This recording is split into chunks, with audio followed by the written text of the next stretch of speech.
Good morning, students. Yesterday, we discussed about lesson plan format and teaching poetry. Today, we are going to discuss about teaching grammar. What is grammar?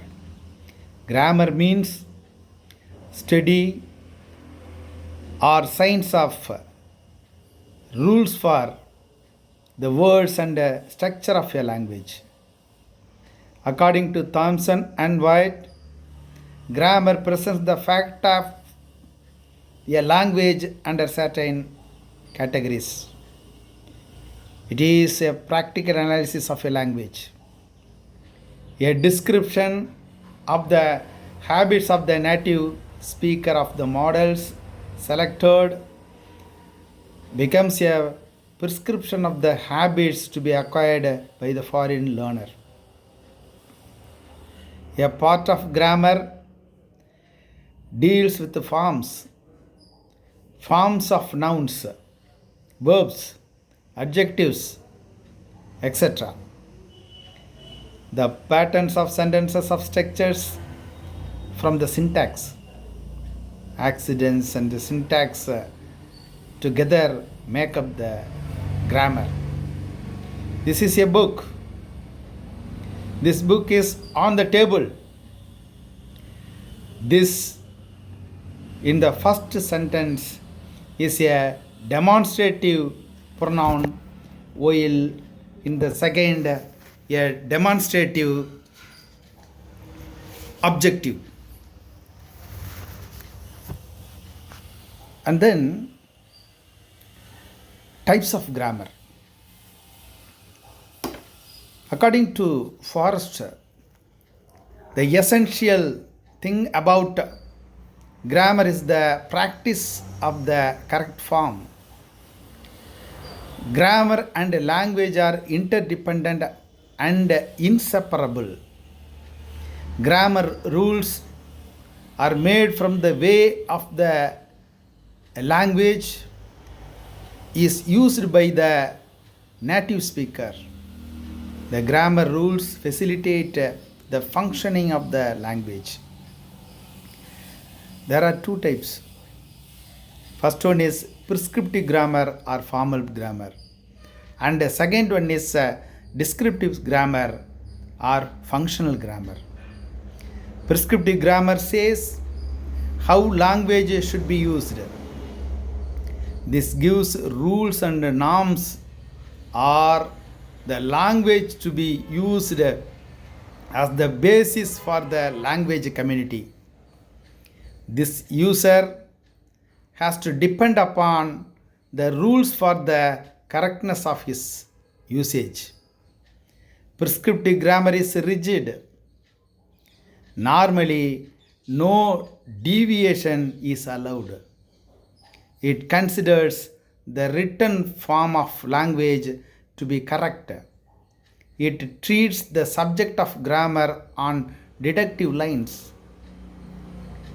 In modern days, certain rules of prescriptive grammar, such as ending the sentence with a preposition, become irrelevant in the context of the usage of the language.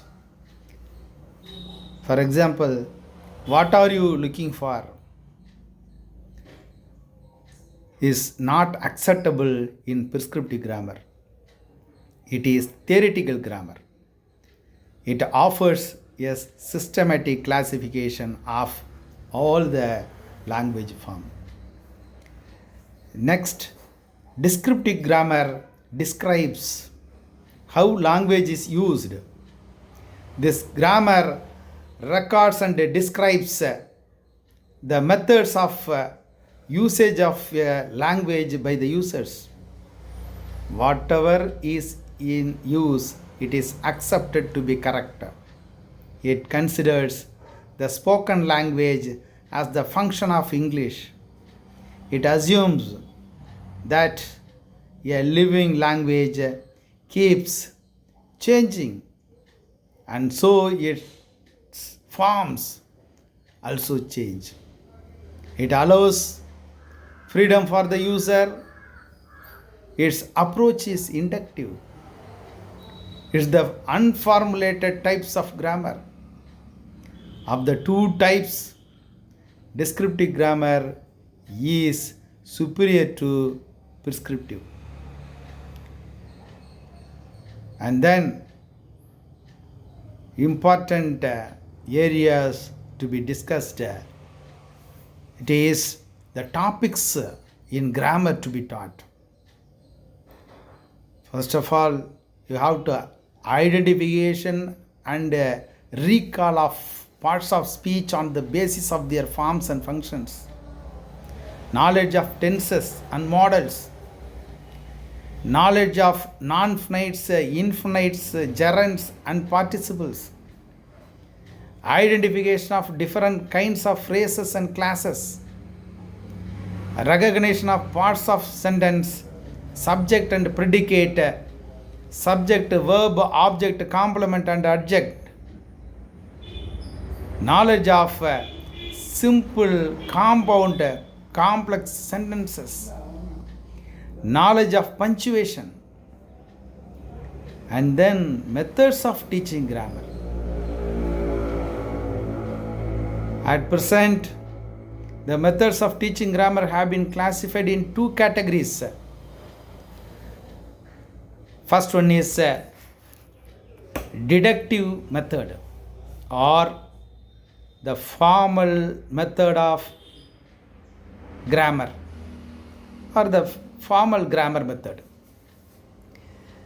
This method is also known as traditional, conventional or prescriptive method.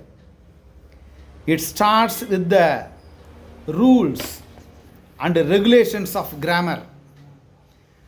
Rules and grammatical terms are given first and examples are given later to illustrate the usage of those rules.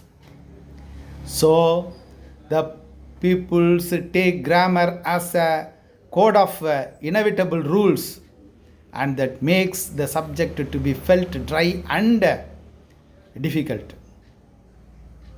It is called formal because the procedure of learning grammar is as given in the form of a grammar text. A grammatical term is taken up, its definition is learnt, and finally examples are given. Thus, it proceeds from rules to examples, and it is now considered to be unpsychological because the function or usage of the term is not stressed. And then second one is inductive method or the functional grammar method. It is also known as non-traditional, unconventional, descriptive, inductive or modern method. You have to differentiate these two items from inductive and deductive. This is a new change in the concept of teaching grammar. In modern times, the teacher points out a number of language forms as examples and observing them closely.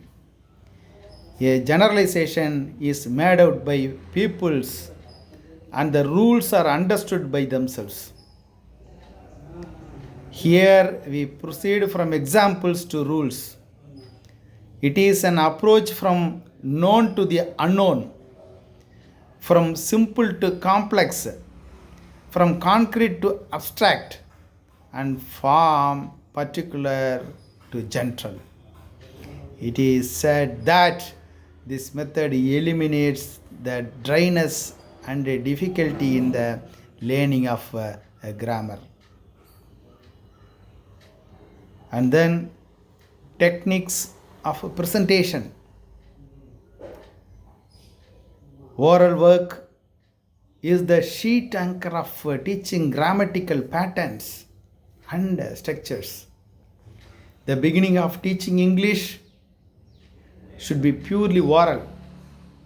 The first few weeks should be devoted to oral teaching. The situational teaching of a language makes the whole process useful and realistic because it is associated with our experience. Make use of the substitution table to build a large number of sentences. C.C. Fries says that about 85% of class time should be spent on drilling. Drills may be given in chorus to groups of students and to individuals. Chain drills may also prove useful. And then we have to testing of grammar and usages. Grammatical skill is the most important skill needed for the learner. Learner must have the ability to recognize or produce correct forms of English. In this lesson, the objective is to expose you to the construction of test items on grammar and usage. Hence, this lesson concentrates on testing objectively grammar and usage. Then we have to give different test items, types of test items. Most common types of objective items used to test awareness of the grammatical features of the language are: one is multiple choice items, error recognition, rearrangement items, completion sentence items, transformation items. Such classroom tests of grammar and usage play a very powerful part in a language program. And then you have to conduct and give many exercises for their assignment purposes. Thank you.